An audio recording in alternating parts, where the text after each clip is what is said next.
Friends, आप सभी का मैं एक बार फिर से अपने YouTube channel home science classes with Mohini ma'am में स्वागत करती हूँ। आज जो हमारा टॉपिक होगा वो होगा मानसिक विकास या ज्ञानात्मक विकास, जिसको हम मेंटल और कॉग्निटिव डेवलपमेंट भी कहते हैं। इसमें बहुत सारे प्रश्न आपको ऐसे मिलेंगे जो आपके पहले आ चुके हैं एग्जाम में, ठीक है ना। विभिन्न एग्जाम में टीजीटी पीजीटी के मतलब जो भी निरंतर एग्जाम हो रहे हैं उनमें आए हुए प्रश्न हैं। और एक बार अगर आप नज़र डालेंगे तो देखेंगे ये प्रश्न जो है आपसे पूछे जाते हैं कि कौन सा कार्य किस अवस्था में बच्चा सीखता है।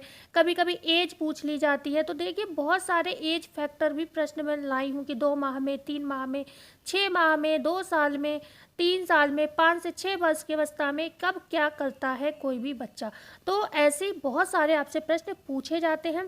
तो यहाँ पर कुछ कॉन्सेप्ट को मैंने इसलिए डाल दिया क्योंकि उनको वन लाइनर में कन्वर्ट करना थोड़ा मुश्किल हो रहा था, क्योंकि एक जैसे बहुत सारे प्रश्न हो जाते हैं तो आप भी इरिटेट होते हैं, ठीक है ना।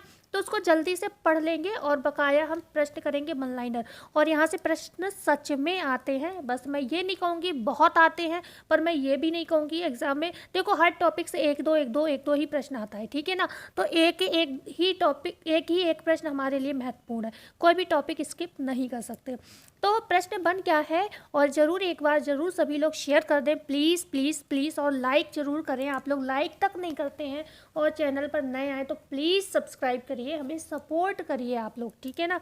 तो प्रश्न बन क्या है, देखो इस समय में कोई भी चैनल आपको फ्री में नहीं, अगर उनके कोर्स कोई नहीं ले रहा है तो वो लोग क्रैश कोर्स दे रहे हैं आपको, ठीक है ना। लेकिन किसी ना किसी बहाने वो आपसे पैसे ले रहे हैं, लेकिन हम आपसे कोई पैसे की डिमांड नहीं कर रहे हैं, ठीक है ना। तो किसके अंतर्गत समझने की क्षमता, चिंतन, स्मरण, ध्यान केंद्रण, निरीक्षण, विचार, तर्क तथा समस्या समाधान करने की शक्ति का विकास होता है। तो हम सभी जानते हैं ये क्या है, ये है आपका मानसिक या ज्ञानात्मक विकास। मानसिक या जो ज्ञानात्मक विकास होता है, यही जैसे जैसे होता है वैसे वैसे हमारे अंदर क्या होता है, चिंतन की क्षमता, स्मरण, चीज़ों को याद रखने की क्षमता, ध्यान केंद्रित कर पाना, जैसे मेडिटेशन टाइप की चीज़ें, ठीक है ना। इस तरीके के काम हम करना शुरू करते हैं जब हमारा मानसिक और ज्ञानात्मक विकास, कॉग्निटिव डेवलपमेंट सही से होता है, ठीक है ना। आप जानते हो अगर विकास स्लो है, ठीक है ना, या बुद्धि खराब है, तो हम कभी भी अपने वातावरण के साथ समायोजन नहीं कर पाएंगे।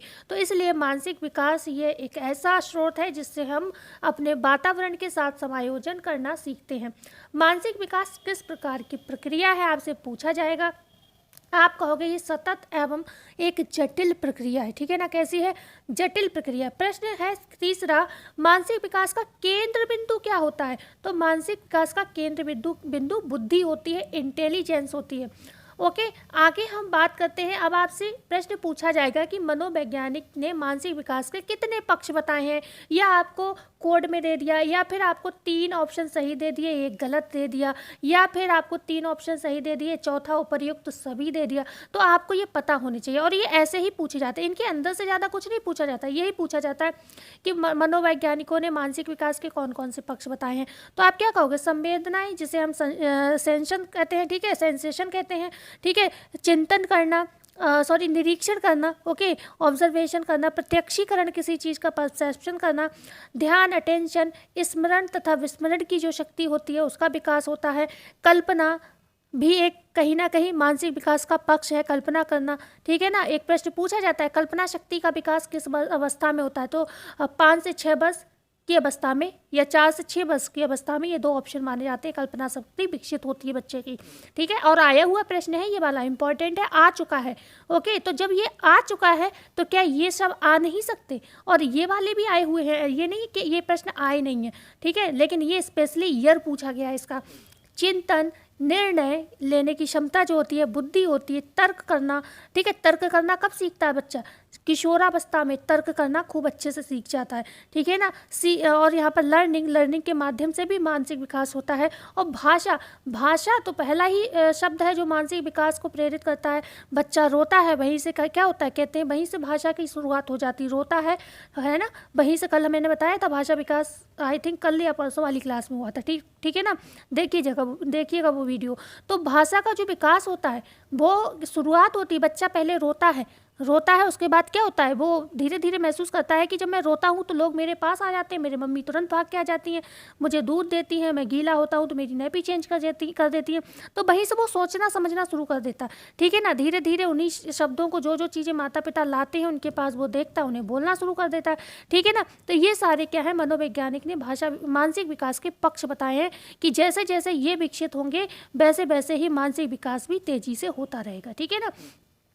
मानसिक शक्तियों का विकास तीव्रता से कब होने लगता है, तो भाई जन्म के बाद ही शुरू हो जाता है, ठीक है ना। जन्म के बाद शुरू हो जाता है मानसिक शक्तियों का विकास। तो ऐसे भी प्रश्न बन सकता है, प्रत्यक्षीकरण, निरीक्षण, स्मरण तथा भाषा संबंधी योग्यताओं का विकास किस अवस्था में होता है। तो ध्यान रखिएगा, यहाँ पर स्कूल अवस्था अगर आंसर आपको मिले तो वही सही होगा, क्योंकि नॉर्मल बच्चा तो घर में रहता है। अब दुनिया में बहुत से बच्चे ऐसे होंगे जो पढ़े लिखे नहीं होंगे, वो बात और है कि अपवाद में एक आध बच्चा कोई बिना पढ़े लिखे भी इंटेलिजेंट निकल जाए, लेकिन सब नहीं निकल सकते हैं ना। लेकिन पढ़े लिखे ज़्यादातर होशियार होते हैं, ठीक है ना। तो प्रत्यक्षीकरण, निरीक्षण, स्मरण तथा भाषा संबंधी जो योग्यताओं का विकास होता है वो स्कूल की अवस्था में ज़्यादा होता है, ठीक है ना। घर में नॉर्मल होता है। जिज्ञासा प्रवृत्ति की अवस्था क्या कहलाती है, तो जिज्ञासा प्रवृत्ति, ये प्रश्न बना हुआ है, ये सहस्वावस्था है।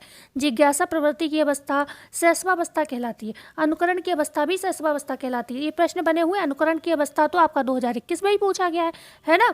तो चिंतन, तर्क, निर्णय आदि का विकास किस अवस्था में तेजी से होता है, ये प्रश्न भी बना हुआ है। किशोरावस्था में। कितने प्रश्न बता दिए, ये आए हुए प्रश्न है और आपने सबने PYQ अगर लगाए होंगे तो आपने देखे होंगे ये प्रश्न। मानसिक विकास के नियम, एक बार भाई प्लीज़ सभी लोग चैनल को शेयर एंड सब्सक्राइब कर दें।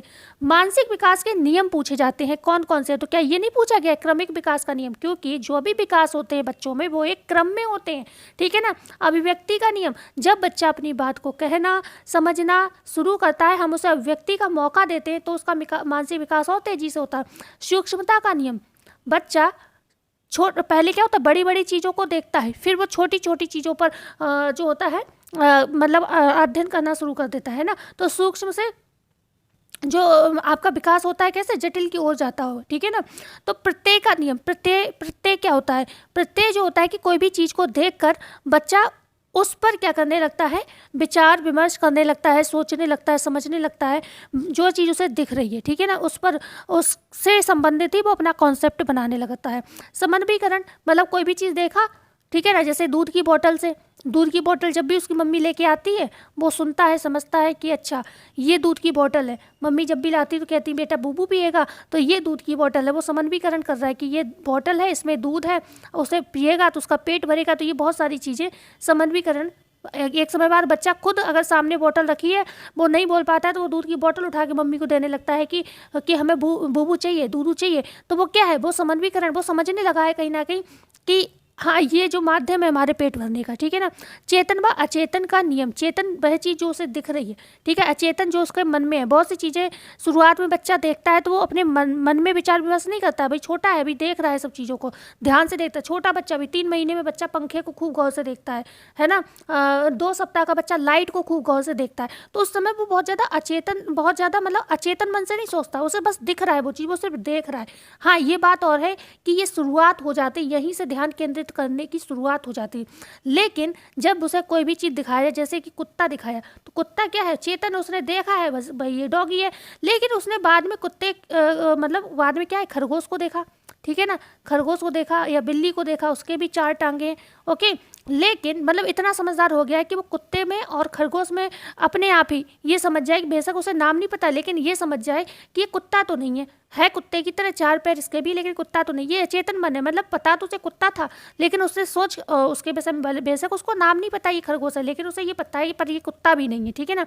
तो ये क्या है, अचेतन मन हो गया उसके। मतलब ये 2 तरीके के मन होते हैं, चेतन मन जो सामने दिख रहा है, चेतन मन जो आंतरिक क्षमता होती है। जैसे हमें दुख हुआ, किसी की खबर सुनी हमने, गलत हो कुछ भी हो, तो हमें क्या है, रो रहे हैं, लेकिन वो रो तो हम अपने सामने रहे हैं, लेकिन दुख कहाँ था, कहाँ है, हमारे अचेतन मन में है, अंदर है मेरे दुख, ठीक है ना, वो ही तो महसूस हो रहा है, तभी तो आंखों से आंसू निकल रहे हैं। तो इस तरीके की जो क्षमता होती है, जो आंतरिक होती है, हम खुद से विचार विमर्श जिस चीज़ पर करते हैं, वो अचेतन मन होता है आपका, ठीक है ना।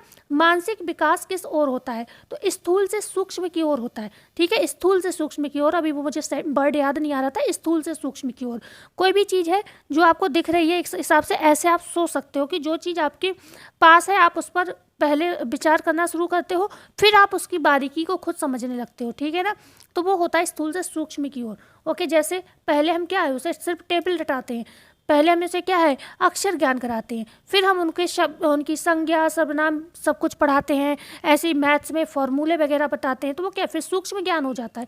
बालक जिन बातों या जानकारी को मस्तिष्क में ग्रहण करता है उसे किस रूप में आत्मसात करता है, तो ये प्रत्यय के रूप में। अगर आत्मसात शब्द मिले, ठीक है ना, मतलब जिन बातों या जानकारी को मस्तिष्क में ग्रहण करता है, भाई ग्रहण तो मस्तिष्क में किया और फिर उसे अपने हिसाब से वो आत्मसात कर रहा है, तो ये प्रत्यय कहलाता है, ठीक है।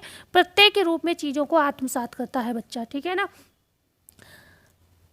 व्यक्ति जो क्रियाएं प्रत्यक्ष रूप या अवस्था में करता है उसे क्या कहा जाता है, तो उसे चेतन क्रिया या अवस्था कहा जाता है। जो चीज़ उसे दिख रही है, प्रत्यक्ष रूप में दिख रही है, वो चीज़ क्या है चेतन क्रिया हो जाती है, ठीक है ना। आगे बढ़ते हैं। जन्मजात योग्यता कहा जाता है किसे, बुद्धि को। बुद्धि क्या है, आपकी जन्मजात योग्यता है। ये भी प्रश्न पूछा गया है। बुद्धि का विकास निर्भर होता है किस पर निर्भर करता है, मस्तिष्क और स्नायु तंत्र पर, ठीक है। मस्तिष्क और स्नायु तंत्र पर निर्भर करता है। सभी प्रकार की बौद्धिक क्रियाओं का नियंत्रण मस्तिष्क के किस भाग में होता है, तो बृहद मस्तिष्क के ऊपरी भाग में होता है। अच्छा, इसे चाहो तो आप शॉर्ट में थ्योरी के रूप में लिख लो, चाहो तो वन लाइनर के रूप में लिख लो। भाई मस्तिष्क क्या है, अभी हमने यहाँ पे बताया जन्मजात, ऐसे जैसे कि हम मान लो आपको बुद्धि पढ़ाते हो तो यही बताते बुद्धि क्या है, जन्मजात योग्यता है। बुद्धि का विकास किस पर निर्भर होता है, मस्तिष्क के स्नायु तंत्र पर निर्भर होता है। मस्तिष्क का कौन सा भाग है जो बुद्धि को नियंत्रित करता है, तो वो बृहद मस्तिष्क का ऊपरी भाग है। तो ऐसे ही तो थ्योरी लिखवाते हैं, आप इसे थ्योरी की तरह चाहो या फिर शॉर्ट में नोट बनाना चाहो तो वैसे कैसे भी कर सकते हो, वन लाइनर में लिखना चाहो तो वैसे लिख के याद कर लो, ठीक है ना। जन्म के समय कितना प्रतिशत मस्तिष्क विकसित होता है, तो जन्म के समय 50% विकसित होता है मस्तिष्क, समझ रहे हो आप। जन्म के समय पूछा जाए कितना प्रतिशत मस्तिष्क विकसित होता है, तो 50%। जो 50% रह जाता है इसी का विकास निरंतर धीरे धीरे आपके कहीं ना कहीं बाल्यावस्था या किशोरावस्था की शुरुआत तक चलता रहता है। उसके बाद किशोरावस्था के बाद जो होता है सिर्फ ज्ञान मिलता है, बुद्धि नहीं विकसित होती है, ठीक है ना। बकाया 90% जो होता है विकास आपका 6 वर्ष की अवस्था तक हो जाता है। थर्स्टन के अनुसार मानसिक विकास चरम सीमा पर किस अवस्था में पहुंचता है, तो मानसिक विकास थर्स्टन के अनुसार अगर आपसे कहा जाए तो चरम सीमा पर 14 वर्ष की अवस्था में पहुंचता है, ठीक है। 14 वर्ष की अवस्था में पहुंचता है। थर्स्टन के अनुसार किस उम्र में बुद्धि का विकास किसी दशा में नहीं बढ़ता, केवल डैश बढ़ता है। तो मतलब थर्स्टन के अनुसार, अच्छा उम्र बताना है मैंने यहाँ पर, हाँ, तो थर्स्टन के अनुसार किस उम्र में बुद्धि का विकास किसी दशा में नहीं बढ़ता, केवल डैश बढ़ता है। तो अच्छा, दोनों ही प्रश्न में पूछा जा रहा था। तो 18 वर्ष के बाद बुद्धि का विकास किसी भी अवस्था में किसी भी दशा में नहीं बढ़ता, बल्कि क्या बढ़ता है, ज्ञान बढ़ता है, ठीक है ना। 18 वर्ष के बाद बुद्धि का विकास बिल्कुल नहीं होता, बस ज्ञान बढ़ता है, ओके। और 90% 6 वर्ष की अवस्था तक बुद्धि का विकास हो जाता है, मस्तिष्क का विकास आपका हो जाता है। लेकिन फिर भी चीज़ों को समझिए, थर्स्टन के अनुसार 14 वर्ष तक जो है चरम पर होता है, तो ये थर्स्टन के अनुसार है, वो ध्यान रखिएगा, ओके। यहाँ पर कुछ पढ़ लीजिए थोड़ा सा। थर्स्टन के अनुसार 7 प्राथमिक मानसिक योग्यताएं भिन्न भिन्न आयु स्तरों का परिपक्व होती हैं, ठीक है। कौन कौन सी? प्रत्यक्ष की क्षमता अगर पूछा जाए तो 12 वर्ष में विकसित होती है, जो चीज़ें प्रत्यक्ष दिख रही हैं उसका ज्ञान, ठीक है ना, अच्छे तरीके से। स्थानगत एवं तर्क की क्षमता का विकास 14 वर्ष में होता है। स्थानगत एवं तर्क की, मतलब इन्हें आप ऐसे ही याद कर लो, थर्स्टन ने क्या क्या कहा है। जो प्रत्यक्ष की क्षमता होती है वो 12 वर्ष में विकसित होती है। स्थानगत एवं तर्क की क्षमता 14 वर्ष में विकसित होती है। संख्यात्मक, ठीक है, स्थानगत और यहाँ पर है संख्यात्मक एवं जो स्मृति की क्षमता होती है वो 16 वर्ष में, ठीक है। और भाषा बोध तथा शब्द प्रवाह की क्षमता 16 वर्ष के बाद परिपक्व हो जाती है, ठीक है ना।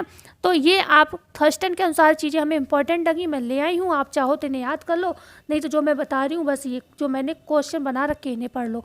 जन्म के बाद शैशवावस्था में मानसिक विकास का आधार होती है ज्ञानेंद्रिय। जन्म के बाद शैशवावस्था में अगर आपसे पूछा जाए मानसिक विकास का आधार क्या होती है, तो ज्ञानेंद्रिय। सबसे पहले तो बच्चा क्या करता है, चीज़ों को देखता है, आंखें क्या है, ज्ञानेंद्रिय हैं। चीज़ों को सुनता है, मतलब लोगों को सुनता है, कान क्या है, ज्ञानेंद्रियां हैं, ठीक है ना। कुछ काटा, किसी ने काटा उसको, कुछ चुबा, ठीक है, वो रोया चिल्लाया, वो क्या ज्ञानेंद्रिय है, त्वचा उसकी, ठीक है ना, सबसे बड़ी ज्ञानेंद्रिय बोली जाती है। तो ये सारी चीज़ें क्या है, ज्ञानेंद्रियों से ही विकास प्रारंभ होता है, ओके ना, ओके। क्वेश्चन 20 है, शिशु की शरीर की मांसपेशियों में स्थिरता किस माह बाद आती है?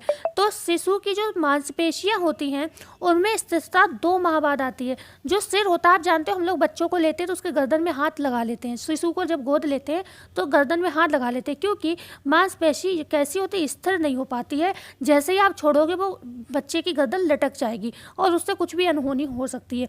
तो ये पूछा जा रहा है कि स्थिरता आती कब है? तो 2 माह से क्या है, शुरुआत हो जाती है स्थिरता की। इससे पहले क्या है, 1 माह तक, 1 माह में क्या करता है, शिशु गर्दन को इधर उधर हिलाने लगता है, ठीक है ना। किस माह में बालक वस्तु को हाथ में पकड़ लेता है? तो 3 माह में। अब ये कहो आप उसे ईंट पकड़ा दो या कोई भारी चीज़ पकड़ा दो तो नहीं, जैसे उसको कोई खिलौना दो, कोई भी चीज़ उसके हाथ में दो तो वो 3 माह में पकड़ लेता है, ठीक है ना, उसके हिसाब से। 2 माह किस माह में शिशु समन्वित क्रियाओं को करने लगता है? तो 6 माह में शिशु समन्वित क्रियाओं को करने लगता है। तो ये चीज़ें आपसे पूछी जाती हैं। किस आयु का बालक पेन पेंसिल पकड़कर, ये इंपॉर्टेंट है, पकड़कर कागज पर रेखाएं खींच सकता है, जूते पहन सकता है और चम्मच का प्रयोग कर सकता है? तो ये है 2 साल का शिशु, ठीक है। 2 साल का शिशु नहीं होगा, ये तो बच्चा हो जाएगा, ठीक है ना। तो ये बेबीहुड 2 साल का जो बच्चा होता है ये चम्मच का प्रयोग कर सकता है, जूते भी पहन सकता है और रेखाएं भी खींच सकता है, पेन को पकड़कर, पेंसिल को पकड़कर कागज पर रेखाएं भी खींच सकता है। ये 2 साल का बच्चा है। यहाँ पर कुछ चीज़ें इंपॉर्टेंट है, पहले हम क्वेश्चन निपटा लेते हैं फिर आके हम इसको पेज को पढ़ेंगे। किस माह से स्मृति का विकास प्रारंभ हो जाता है? तो 3 माह। बहुत इंपॉर्टेंट, क्यों इंपॉर्टेंट है? क्योंकि कल्पना को 2-3 बार पूछा गया है, तो इस बार शायद स्मृति पूछ ली जाए, ठीक है ना। तो स्मृति का विकास प्रारंभ होता है 3 माह से। 1 वर्ष का बालक कितने सप्ताह तक किसी व्यक्ति को याद रख सकता है? मान लो 1 वर्ष का बच्चा है, उसने किसी व्यक्ति को देखा, ओके, अब वो व्यक्ति उसे 2 सप्ताह बाद दिखेगा तो भी वो पहचान लेगा, क्योंकि उसमें इतनी क्षमता है कि 2 सप्ताह तक वो कोई नया व्यक्ति भी आया है उसके घर में और उसे देखेगा 2 सप्ताह के अंदर तो वो उसे पहचान लेगा, ठीक है ना। और जो 2 साल का बच्चा है, यहीं पे प्रश्न को घुमा दिया जाए कि ये तो 1 वर्ष का है, यही पूछ लिया जाए कि अगर 2 साल का बच्चा है तो वो 4 सप्ताह तक याद रख सकता है, मतलब इसी के डबल कर दो, इधर इसको डबल कर दो, इसको डबल कर दो, तो वो 4 सप्ताह तक याद रख सकता है, ठीक है। बालक में हल्की व भारी वस्तुओं का ज्ञान किस अवस्था में होता है? तो 4 से 5 वर्ष की अवस्था में बच्चे को यह एहसास होने लगता है कि ये चीज़ भारी है, मैं नहीं उठा पाऊंगा, ये चीज़ हल्की है, मैं उठा सकता हूँ, ठीक है ना।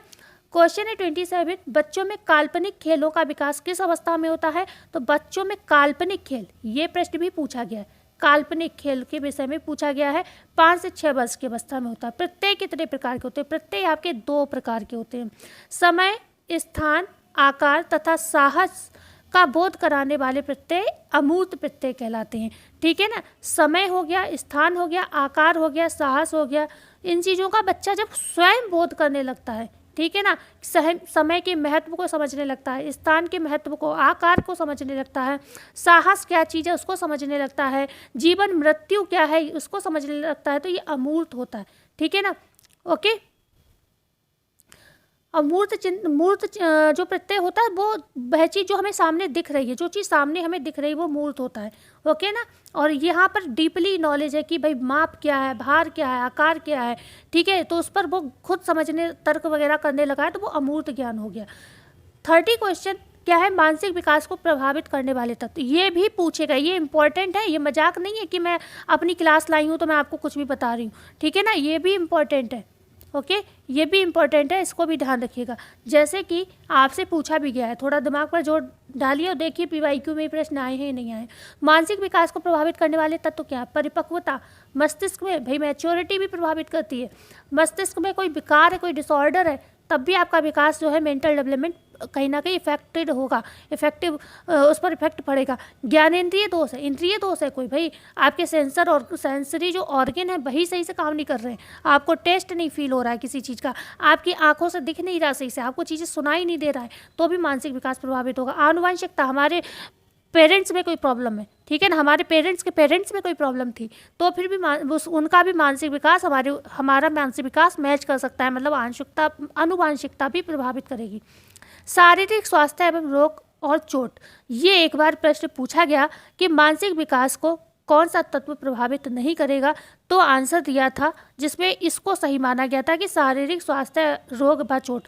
देख लो बुक में दिया हुआ है भाई, चोट कैसे नहीं प्रभावित करेगी, भाई चोट भी प्रभावित करेगी, लेकिन उसमें यही आंसर माना गया था और कोई ऑप्शन भी नहीं था जिसको लगा सकते थे, मतलब चारों ही सही ऑप्शन थे, लेकिन आयोग ने इसको आंसर माना था। तो एक तो मैंने यही प्रूफ दे दिया कि ये प्रश्न आया हुआ है, शारीरिक स्वास्थ्य, रोग एवं चोट शायद था वहाँ पर, ठीक है, जिसको ये माना गया था कि ये मानसिक विकास को प्रभावित नहीं करता। अरे किसी के मस्तिष्क में चोट लग गई तो प्रभावित नहीं होगा क्या दिमाग उसका? यौन विभेद भी प्रभावित होता है। कई बार हम व्यक्तिगत विभिन्नताएं बहुत करते हैं, लड़कियों से घर के काम कराते हैं, लड़कों से बाहर के काम कराते हैं, तो लड़कियों को बाहर की कोई जानकारी नहीं होती ज़्यादा, वो बाहर जाके मार्केट में गुणा भाग नहीं कर पाती एकदम से, ठीक है ना। जिन्हें मैथ आती है, जिन्हें बहुत अच्छे हैं पढ़ने में, उनकी बात अलग है, लेकिन जिन्हें मौका पढ़ने का नहीं मिलता है, यौन विभेद जिनमें होता है, हम उनकी बात कर रहे हैं। आयु विभेद की बात करें, आयु का भी डिफरेंस होता है, ठीक है ना। व्यवसाय जो है ये भी प्रभावित करता है। देखो इन्हें याद कर लो, जो वातावरण है उनके आसपास का, उससे भी मानसिक विकास प्रभावित होता है। विद्यालय का वातावरण अच्छा नहीं है तो भी मानसिक विकास प्रभावित होगा, और अगर अच्छा है तो मानसिक विकास अच्छा भी होगा, ठीक है ना। ऐसा भी नहीं, अगर ये सारी चीज़ें अच्छी हैं तो अच्छा होगा विकास, अगर खराब है तो खराब होगा विकास। विद्यालय का वातावरण, समाज कैसा है, जैसी सोसाइटी में रहेगा बच्चा वैसा बनेगा। सोसाइटी में सारे चोर लफंगे हैं तो बच्चा वैसा इफेक्ट ज़्यादा पड़ेगा। ये बात और है कि एक दो अपवाद निकल जाए, अच्छा निकल जाए, वो बात अलग है। शिक्षा अगर अच्छी नहीं मिल रही, उन्हें एजुकेशन सही नहीं दी जा रही, तो भी दिमाग उनका विकसित नहीं होगा। एक ये और पढ़ लीजिए, ये भी पूछा जाता है। गार्डनर महोदय ने 7 मूल बौद्धिक क्षमताओं का उल्लेख किया है जिन्हें विकसित किया जा सकता है। मतलब गार्डनर महोदय का कहना ये है कि इन क्षमताओं को बच्चे के अंदर और अच्छे से विकसित किया जाता है। जैसे भाषा संबंधी क्षमता, बच्चा बोलना शुरू करे, उसे आप प्रोत्साहित करो, भाषा संबंधी विकास अच्छा होगा। तर्क एवं गणित की क्षमता को हम विकसित कर सकते हैं। भाई हम पहले ही मान लें कि लड़की है, उसे क्या करना है, घर का ही काम ही करना, उसे हम गणित दिलाएंगे ही नहीं, तो फिर तो उसको नहीं आएगी ना मैथ, है ना। शारीरिक क्रियात्मक क्षमता जो फिजिकल है, आप चाहो तो लड़की को भी बॉडी बिल्डर बना सकते हो, लड़के को भी। समझने के लिए मैं उदाहरण दे रही हूँ, मतलब ये क्षमताएं आप विकसित कर सकते हो बच्चे में, चाहे लड़की हो चाहे लड़का हो। संगीत की क्षमता, आप बच्चों को संगीत भी सिखा देते हो, जरूरी नहीं कि पैदा हुए तभी संगीत आता हो। कोई भी इनमें से काम ऐसा नहीं है जो बच्चे को बाद में सिखाया नहीं जा सकता। बस समस्या क्या है कि भाई उनको कोई भी ये वाली समस्या ना हो, ये वाली, इनमें से कोई समस्या है तो चीज़ गड़बड़ हो सकती है, नहीं तो आप इन सब चीज़ों को सिखा सकते हो, ठीक है। व्यक्तिगत, आत्मगत एवं परिवेशगत बोध की क्षमता, मतलब व्यक्तिगत उन्हें पर्सनली उनको समझने की क्षमता जो होती है, अपने आप को समझने की क्षमता, ठीक है ना, वो वाली क्षमता भी आप विकसित कर सकते हो। सृजनात्मक क्षमता, भाई नई नई चीज़ों का निर्माण करना, नई नई चीज़ों के विषय में सोचना, ठीक है, तर्क करना, विचार करना, ये सारी चीज़ें, क्रिएटिविटी वाली चीज़ें जो होती है, कुछ नया बनाना, कुछ नया सोचना, कुछ नया करना, ठीक है ना, सबसे अलग हटके चीज़ें करना, इसको भी आप विकसित कर सकते हो, ठीक है ना। एक बार मैंने गूगल से भी उठाया, क्योंकि एक 7 कहे थे, इसमें 7वां नहीं था। 7वें मैंने बीएड में पढ़ा था तो मुझे याद आ रहा था, एक स्थानिक था, ठीक है ना, स्थानिक बुद्धि, जिसमें चित्र निर्माण वगैरह चीज़ें आती हैं, ठीक है ना, उसको भी विकसित कर सकते हो। लेकिन इसमें 7 के अलावा और भी दिए हुए थे, इसमें 9 दिए हैं, ठीक है ना, कि बच्चों में आप आलोचनात्मक मूल्यांकन करके उनमें आलोचनात्मक बुद्धि का विकास कर सकते हो, प्रकृतिवादी बुद्धि का विकास कर सकते हो, अंतःव्यक्तिक बुद्धि का विकास कर सकते हो, पारस्परिक बुद्धि का विकास कर सकते हो। तो ये सारी चीज़ें भी इसमें दी थी, बकाया सेम ही है जो भी हमने आपको बताई थी, ठीक है ना। आगे यहाँ पर दिया, ये इंपॉर्टेंट है, हार्वर्ड गार्डनर ने पहली बार 1983 में अपनी पुस्तक फ्रेम्स ऑफ माइंड, तो फ्रेम्स ऑफ माइंड पूछा जाए तो हार्वर्ड गार्डनर की पुस्तक है में बहुबुद्धि सिद्धांत पूछा जाए किसका है, तो ये भी हार्वर्ड गार्डनर का है, ठीक है ना, जिसमें उन्होंने बुद्धि की परिभाषा को व्यापक बनाया और बौद्धिक क्षमताओं के कई अलग अलग प्रकारों को भी इन्होंने रेखांकित किया, ठीक है ना। तो बहुबुद्धि सिद्धांत, भाई बौद्धिक, यहाँ पे क्या लिखा, बौद्धिक दक्षताओं को कई अलग अलग प्रकारों में रेखांकित किया, तो क्या है, अलग अलग प्रकार, मतलब बहुबुद्धि का इन्होंने सिद्धांत दिया, ठीक है। और ये सब क्या है, बहुबुद्धि की ही कि आप तरह तरह की बुद्धि विकसित कर सकते हो, उनमें उनकी भाषा क्षमता अच्छी कर दो, तर्क एवं गणित संबंधी क्षमता अच्छी कर दो, ठीक है ना। जो भी आप जैसा माहौल दोगे बच्चा वैसा बन जाएगा। एक पेज रह गया था, उस पर भी बात कर लेते, बहुत इंपॉर्टेंट था, ठीक है। शिशु का भाषा विकास एक लंबी और क्रमिक प्रक्रिया है, ठीक है। भाषा विकास ये हमने कल पढ़ाया था, लेकिन ये ज्ञानात्मक और मानसिक विकास में भी दिया हुआ है, क्योंकि ये सारे विकास कहीं ना कहीं एक दूसरे से संबंधित होते हैं। तो एक चीज़ ये भी ध्यान रखिएगा, जो भाषा विकास है और चाहे कोई भी विकास है वो एक क्रम में ही होता है। भाषा विकास की प्रारंभिक अवस्था में वह अलग ही ढंग से अपने भावों को प्रकट करता है। जैसे भूख लगने पर, शारीरिक पीड़ा होने पर क्या करता है, रोने लगता है। और सुखानुभूति होने पर क्या मतलब सुख होता है, उसे किसी चीज़ का खुशी होती है तो वो मुस्कुराता है। ओके, केवल माँ ही क्या होती है, उसकी भाषा को जान पाती है। अभी पढ़िएगा, इंपॉर्टेंट चीज़ें आने वाली है। मनोवैज्ञानिकों के मतानुसार शिशु की भाषा का विकास प्रारंभ में उसके रोने से होता है। तो भाषा का विकास कहाँ से हो रहा है, रोने से हो रहा है। 4 से 5 माह का शिशु अस्पष्ट ध्वनियाँ निकालने लगता है। तो अस्पष्ट ध्वनियाँ जिसे हम बैबलिंग कहते हैं, ठीक है ना, बलबलाना कहते हैं, वो 4-5 माह में निकालना शुरू करता है। ये दुनिया बालक की व्यक्तिगत दुनिया कहलाती हैं। कौन सी दुनिया होती है, बैबलिंग कैसी दुनिया ध्वनि है, व्यक्तिगत दुनिया है, ध्वनि है, ठीक है। 6 माह का बालक कुछ अस्पष्ट शब्दों को बोलने लगता है। मतलब 6 माह का जो बच्चा होता है कुछ अस्पष्ट शब्द भी बोलता है, लेकिन हम समझ नहीं पाते हैं। ओके, बालक के लिए ये शब्द सारयुक्त होते हैं। मतलब हमें तो ये लगता, हमें ये नहीं समझ आ रहे हैं, लेकिन वो अपने हिसाब से वो कुछ कह रहे हैं, उनके लिए वो सार है, किंतु सुनने में ये निरर्थक लगते हैं। धीरे धीरे इन शब्दों की संख्या में वृद्धि हो जाती है। 1 वर्ष के अंत तक माता पिता बच्चों द्वारा बोले गए कुछ शब्दों को पहचानने लगते हैं। मतलब माता पिता जो साथ रह रहे हैं, जो भी लोग, वो समझने लगते हैं कि बच्चा क्या कह रहा है। कब, 1 वर्ष के अंत तक, क्योंकि 1 वर्ष के अंत तक 2 से 3 शब्द ही बच्चा बोलता है। 8 से 9 माह का शिशु परिचित व्यक्तियों की ध्वनियों को समझने लगता है। तो ये पूछा जाए परिचित व्यक्तियों की ध्वनि को बच्चा कब समझता है, तो 8 से 9 महीने का बच्चा। और देखा भी आप होगा आपने, बच्चा लेटा होता है तो वो कोशिश करता है मुझे गोद में ले लो, हाथ पर फेंकता है, तो वो क्यों, क्योंकि वो हमें पहचानने लगता है। 10 से 11 माह का बालक ध्वनियों का अनुकरण करने लगता है। तो 10 से 11 माह का जो बच्चा है वो क्या कर रहा है, अनुकरण कर रहा है। किस चीज़ का, ध्वनियों का। मतलब हम लोग जो भी बोलेंगे उसका वो अनुकरण करेगा, और कई बार वो अपने ही शब्दों को रिपीट करेगा। प्रथम वर्ष के बाद बालक का भाषा ज्ञान बड़ी शीघ्रता से बढ़ता है। तो ये पूछा जाए भाषा ज्ञान कब तेजी से बढ़ता है, तो प्रथम वर्ष के बाद। प्रथम वर्ष में शब्द भंडार 2 या 3 शब्द होते हैं, जो 2 वर्ष की आयु से 300, 2 वर्ष की आयु से 300, 3 वर्ष में 900, 4 वर्ष में 1500, 5 वर्ष में 2000, और ये अलग अलग लोगों ने अलग अलग तरीके से भी दिए हैं। और 6 वर्ष में 2500 शब्द तक हो जाते हैं, और ये प्रश्न पूछे जाते हैं, इसलिए मैं लेके आई। वाक्य रचना का विकास भी बालकों में बड़ी तीव्र गति से होता है। 1.5 वर्ष के बाद बालक एक शब्दीय वाक्य बोलने लगता है। तो एक शब्द का वाक्य बच्चा कब बोल रहा है, 1.5 वर्ष की आयु में। 3 वर्ष की अवस्था में उनके वाक्य 3-4 शब्दों के हो जाते हैं, ठीक है ना। और 4-5 वर्ष में क्या करता है बच्चा, मिश्रित वाक्यों को बोलना थोड़ा शुरू कर देता है, मिश्रित वाक्य, ठीक है। ओके, तो इतना था आज की वीडियो में। आई होप आपको ये क्लास अच्छी लगी होगी, और अच्छी लगी हो तो वीडियो को जाते जाते लाइक शेयर। हाँ, मैं थोड़ा जल्दी में ज़रूर बोल रही हूँ इस समय, क्योंकि मेरे पास भी बिल्कुल टाइम नहीं हो रहा है, बहुत मुश्किल से टाइम निकाल रही हूँ, ठीक है ना। तो इस वजह से मैं थोड़ा जल्दी बोलती हूँ। अगर आपको बहुत जल्दी लगे तो आप वीडियो की जो स्पीड है उसे थोड़ा स्लो कर लीजिए। अगर आपको स्लो लगे तो आप वीडियो की स्पीड थोड़ी बढ़ा लीजिए। तो मिलते हैं कल नई वीडियो में नई जानकारी के साथ। जब तक हम चलते हैं, लेकिन उम्मीद यही करूँगी आप लोग आज वीडियो को शेयर ज़रूर करेंगे, सब्सक्राइब ज़रूर करेंगे, लाइक ज़रूर करेंगे। धन्यवाद।